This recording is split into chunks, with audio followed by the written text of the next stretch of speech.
الحمد لله نحمده ونستعينه ونستغفره ونؤمن به ونتوكل عليه ونعوذ بالله من شرور أنفسنا ومن سيئات أعمالنا من يهده الله فلا مضل له ومن يضلله فلا هادي له ونشهد أن لا إله إلا الله وحده لا شريك له ونشهد أن محمدًا عبده ورسوله أما بعد أعوذ بالله من الشيطان الرجيم بسم الله الرحمن الرحيم فاتقوني يا أولي الألباب صدق الله العظيم۔ حضرات مکرم معزز مصلیان جامع مسجد، بزرگوں، نوجوانوں، پیارے بچوں، اللہ رب العزت کی بارگاہ میں دعا گو ہوں کہ رب کائنات مجھے صحیح بات کہنے کی اور سن کر ہم سب کو اس پر عمل کی توفیق عطا فرمائے۔ ہماری جو گفتگو کا موضوع چل رہا ہے وہ ہے کہ انسان کو اللہ رب العزت سے ڈرنا چاہیے، اللہ رب العزت کا خوف اپنے دل کے اندر پیدا کرنا چاہیے۔ اب اللہ رب العزت کا خوف کیسے دل کے اندر آ سکتا ہے، ہمارا ایمان کیسے سلامت رہ سکتا ہے؟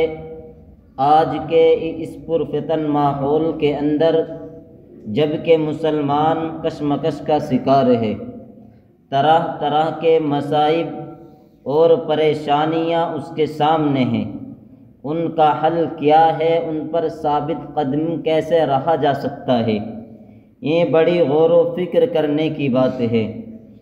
لیکن میرے بزرگوں، نوجوانوں، یاد رکھو، جب ہم نے اللہ کی وحدانیت کا اقرار کر لیا اور اللہ کے رسول صلی اللہ علیہ وسلم کی رسالت کا اقرار کر لیا تو پریشانیاں تو آنی ہیں، کیونکہ پریشانیاں اب سے پہلے بھی آئی ہیں، لیکن پریشانیوں کا سامنا کرنا، مشکلات کا سامنا کرنا اور اپنے آپ کو ثابت قدم رکھنا یہ بہت ہی ضروری ہے۔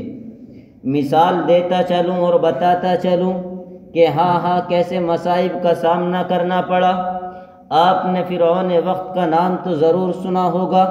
فرعون وقت کا دورہ ہے، اور فرعون وہ بادشاہ ہے جو اپنے آپ کو انا ربکم الاعلی کہا کرتا تھا، اور یہ کہا کرتا تھا کہ مجھے اپنا رب مانو، اور اس کی رب وحدانیت کا انکار کرنا اپنے آپ کو موت کے منہ میں دھکیل دینا تھا۔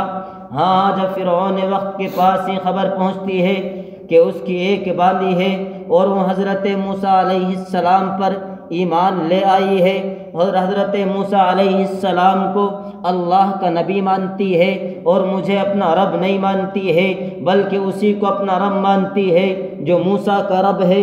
چنانچہ فرعون وقت کو پتہ چلتا ہے، فرعون وقت اس باندی کو بلاتا ہے اور پوچھتا ہے کہ بتا مجھے اپنا رب مانتی ہے یا نہیں مانتی؟ وہ انکار کر دیتی ہے کہ نہیں، میرا رب تو وہی ہے جو موسیٰ کلیم اللہ کا رب ہے، میرا رب تو وہی ہے۔ چنانچہ فرعون وقت حکم دیتا ہے کہ ایک بہت بڑی محفل سجائی جائے، دربار سجایا جائے، دربار سجایا جاتا ہے، فرعون وقت بھی موجود ہوتا ہے، اس کے کارندے موجود ہوتے ہیں، عوام موجود ہوتی ہے، اور ایک بہت بڑا جو بھگونے کی شکل میں بولا جاتا ہے وہ لایا جاتا ہے، کڑھا، اس کے اندر تیل پکایا جاتا ہے، تیل کھولا جاتا ہے، تیل کے اندر کھدے لگ رہے ہیں۔ اس وقت باندی کو لایا گیا، اس کے ساتھ اس کے دو معصوم بچے تھے، ایک جو ابھی شیرخوار ہے، گود کے اندر ہے، ایک وہ معصوم کلی ہے جو ماں کی انگلی پکڑ کر کے کھڑا ہوا ہے۔ یہ دو معصوم بچے اس باندی کے ساتھ ہیں۔ چنانچہ فرعون وقت نے کہا بتا مجھے اپنا رب مانتی ہے یا نہیں مانتی؟ اس باندی نے کہا کہ میں تجھے کیسے رب مان لوں، تو میری طرح ایک انسان ہے۔ فرعون نے کہا اس کے بچے کو پکڑ لو۔ چنانچہ اس کے کارندوں نے اس معصوم سے بچے کو پکڑا ہے اور یہ کہا اگر تو مجھے اپنا رب نہیں مانتی تو یاد رکھ انجام کیا ہوگا۔ یہ دہتا ہوا تیل ہے، یہ کھولتا ہوا تیل ہے، تیرے اس معصوم بچے کو اس تیرے سامنے اس کڑھائی کے اندر ڈال کر کے بھون دیا جائے گا۔ چنانچہ فرعون نے وقت سے یہ کہہ دیا کہ جو کرنا ہے کر لے، لیکن میں اپنے ایمان سے پھرنے والی نہیں ہوں، میں موسیٰ کے رب کو اپنا رب مانتی ہوں، میرا رب تو وہی ہے جو موسیٰ کا رب ہے۔ چنانچہ فرعون نے وقت نے یہ کیا ہے، اس معصوم سے بچے کو تو جانتا نہیں ہے رب کون ہے، یہ بھی نہیں جانتا روزی کا مالک کون ہے، یہ بھی نہیں جانتا پیدا کرنے والا کون ہے۔ اس ظالم نے اس معصوم کو پکڑوا کر اس کڑھائی کے اندر ڈال دیا اور دہتے تیل نے اس کو بھون کر کے کوئلہ بنا دیا۔ آخر یہ سزا کس جرم میں ملی؟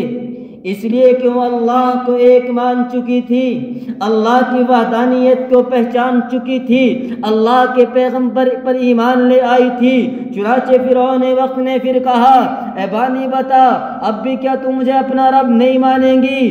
دیکھ موت بھی میرے ہاتھ میں ہے، جس کو میں چاہتا ہوں موت دیتا ہوں اور جس کو میں چاہتا ہوں زندگی دیتا ہوں، لیکن باندی ٹس سے مس ہونے کے لیے تیار نہیں، اس لیے کہ ایمان اس کے دل کے اندر جم چکا تھا، ایمان اس کے جسم کے اندر پیوست و منجمد ہو چکا تھا۔ میرے بزرگوں نوجوانوں غور کرو، وہ معصوم بچی، ایک ماں اپنے بچے کے لیے کیا نہیں کر سکتی، سب کچھ قربان کر سکتی ہے، لیکن اپنے بچے پر کبھی آنچ آنا گوارا نہیں کر سکتی۔ سوچنے کا مقام ہے۔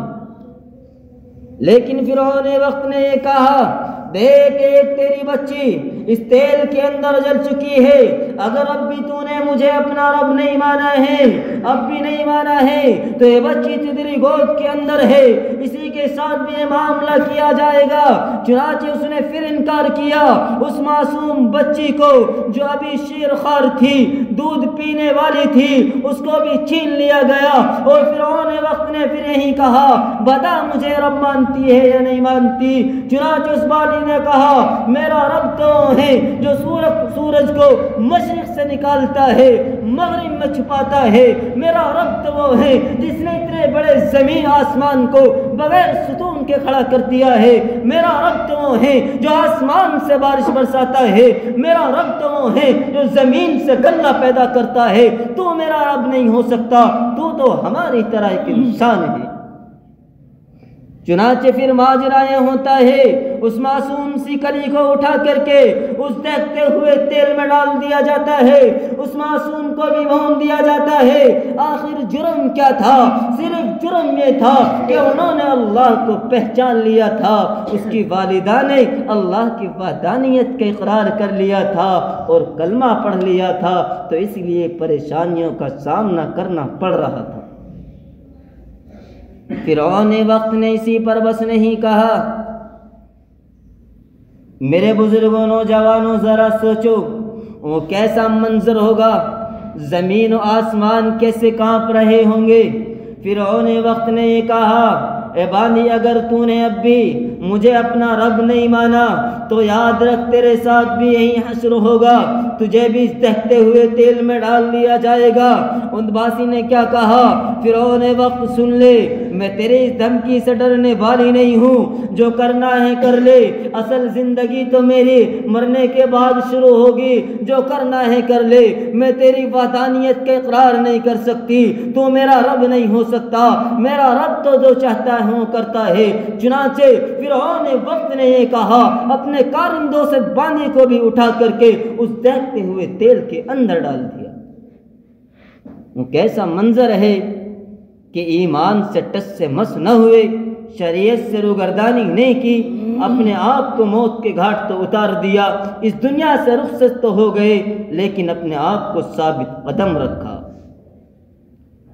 تو بات یہ چل رہی ہے کہ جب ہم نے اللہ کی وحدانیت کا اقرار کر لیا ہے اور اللہ کے رسول صلی اللہ علیہ وسلم کو اپنا نبی مانا ہے، شریعت مطہرہ کو مانا ہے، تو پریشانیاں تو آنی ہے، لیکن ہمیں اس کا حل تلاش کرنا ہے۔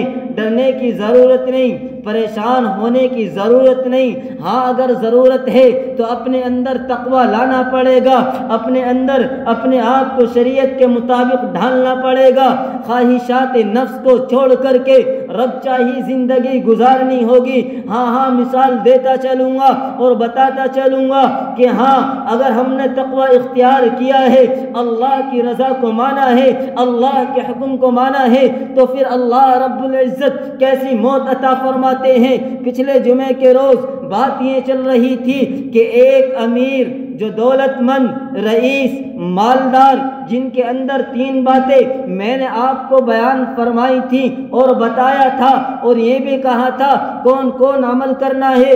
واقعہ بھی پورا نہیں ہوا، اسی کو لے کر کے آگے چلتا ہوں اور بتاتا ہوں اگر اپنی زندگی کے اندر تقوی لاؤ گے تو اللہ رب العزت اچھی موت عطا فرمائیں گے، اور اگر تقوی چھوڑ کر کے بھاگو گے، اللہ کی نافرمانی کرو گے، شریعت سے روگردانی کرو گے، تو پھر موت بھی بری آنی ہے۔ تو انہوں نے 3 باتیں بیان کی تھی۔ پہلی بات تو یہ بیان کی تھی کہ میں نے اس بات کا عہد و پیمان کیا ہے کہ میں سنت نبوی یعنی داڑھی کو اپنے چہرے پر سجاؤں گا۔ دوسری بات یہ بیان کی تھی کہ میں حافظ قرآن بنوں گا۔ تیسری بات یہ بیان کی تھی کہ آج کے بعد نماز نہیں چھوڑنی بلکہ نماز کا پابند بنوں۔ یہ 3 باتیں انہوں نے اپنی زندگی کے اندر لائے ہیں۔ ہاں اس سے آگے بڑھ کر کے وہ بیان کرتے ہیں اور کہتے ہیں کہ اسی لیے میں نے ایک عالم کو اپنے یہاں پہ رکھا ہے کہ اگر میں سفر میں یا حضر کے اندر ہوں، نماز کا وقت ہو جائے گا تو صرف آپ کو مجھے نماز پڑھانی ہے۔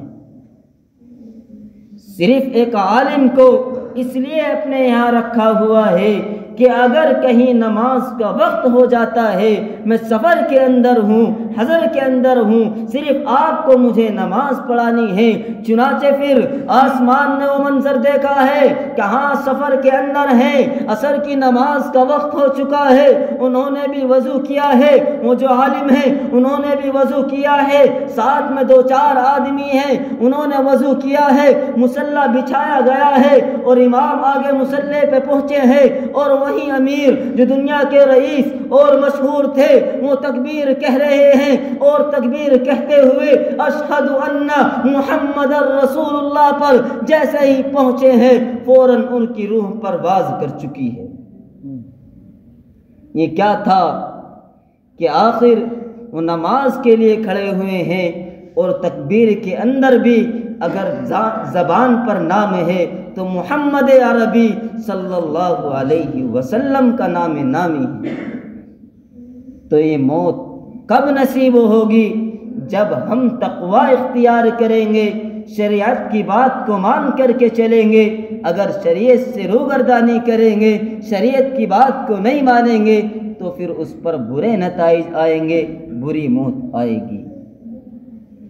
کیسے؟ اس کی بھی مثال دیتا چلوں اور بتاتا چلوں۔ مولانا پیر ذوالفقار نقشبندی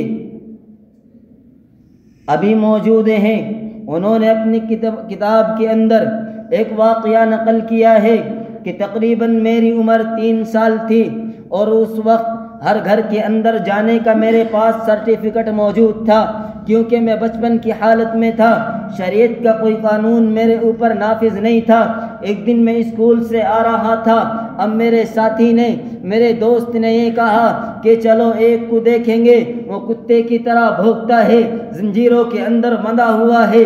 چنانچہ وہ دوست کے کہنے پر چلے گئے، اور جا کر کے منظر کیا دیکھتے ہیں کہ ایک اندر سے کتے کے بھونکنے کی آواز آ رہی ہے، لیکن میں چھوٹا تھا، میں نے جنگلے پر اچک کر کے دیکھا ایک نوجوان ہے، وہ زنجیروں سے بندھا ہوا ہے، وہ بولنا چاہتا ہے، بول نہیں پاتا، زبان سے کتے کی طرح منہ سے آواز نکلتی ہے، وہ یہی کتے کی آواز نکال رہا ہے۔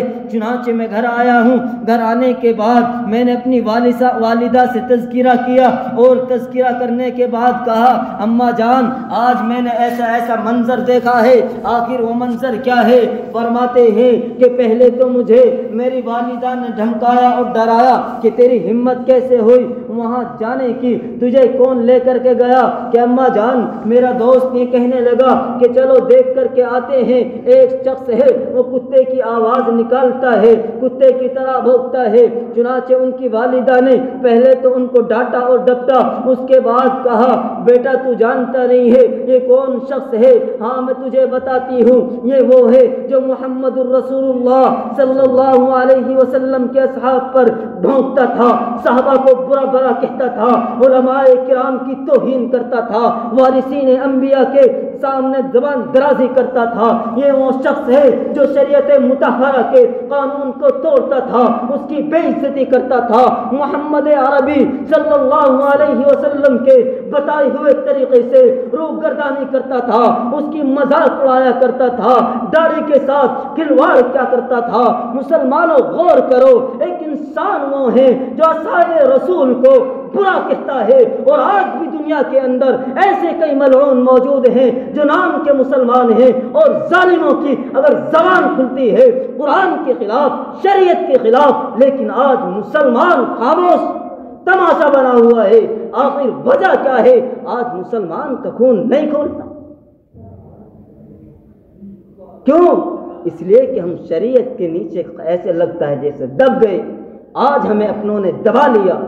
مسلمانوں ضرورت ہے اپنے آپ کو بلند کرنے کی کوشش کرو اور اپنے آپ میں ہمت لاؤ۔ وہ مسلمان ہمیں مثال دے کر کے چلے گئے ہیں، دنیا چھوڑ دی لیکن اپنے ایمان سے پیچھے نہیں ہٹے ہیں۔ آج بھی ضرورت ہے اپنے اندر وہی طاقت و قوت لانے کی، لیکن یہ طاقت و قوت اس وقت ملے گی جب ہم تقوی اختیار کریں گے، شریعت کی بات کو مانیں گے، آقا مدنی صلی اللہ علیہ وسلم اور ان کے صحابہ کے نقش قدم پر چل کر کے اپنی زندگی گزاریں۔ اللہ تعالیٰ مجھے بھی اور آپ کو بھی کہنے سننے سے زیادہ عمل کی توفیق عطا فرمائے۔ جن حضرات نے سنتیں نہیں پڑھی وہ سنت